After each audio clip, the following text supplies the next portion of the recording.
Chapter 10. Hear the word which the Lord speaks to you, O house of Israel. Thus says the Lord, Do not learn the way of the Gentiles. Do not be dismayed at the signs of heaven. For the Gentiles are dismayed at them. For the customs of the peoples are futile. For one cuts a tree from the forest, the work of the hands of a workman with the axe. They decorate it with silver and gold.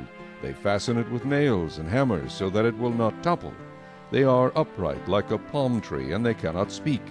They must be carried, because they cannot go by themselves. Do not be afraid of them, for they cannot do evil, nor can they do any good. Inasmuch as there is none like you, O Lord, you are great, and your name is great in might. Who would not fear you, O King of the nations? For this is your rightful due. For among all the wise men of the nations, and in all their kingdoms, there is none like you.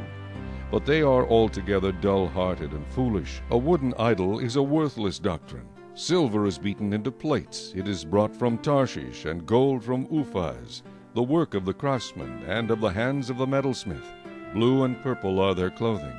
They are all the work of skillful men. But the Lord is the true God. He is the living God and the everlasting King.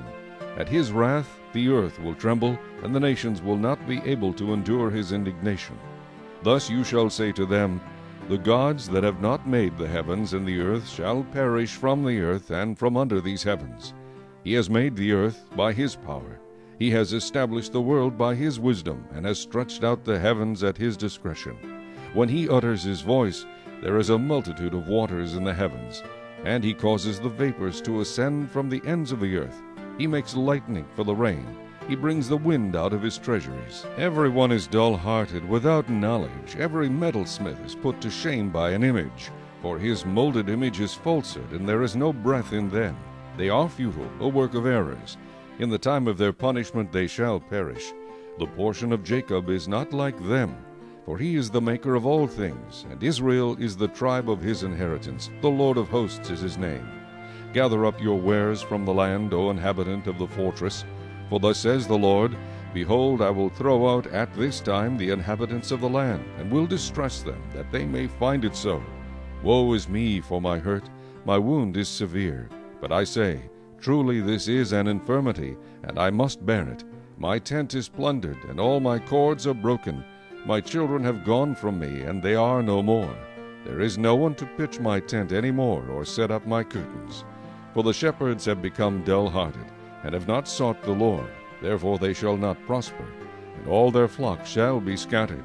Behold, the noise of the report has come, and a great commotion out of the north country, to make the cities of Judah desolate, a den of jackals. O Lord, I know the way of man is not in himself. It is not in man who walks to direct his own steps. O Lord, correct me, but with justice, not in your anger, lest you bring me to nothing.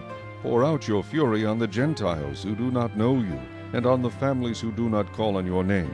For they have eaten up Jacob, devoured him, and consumed him, and made his dwelling place desolate.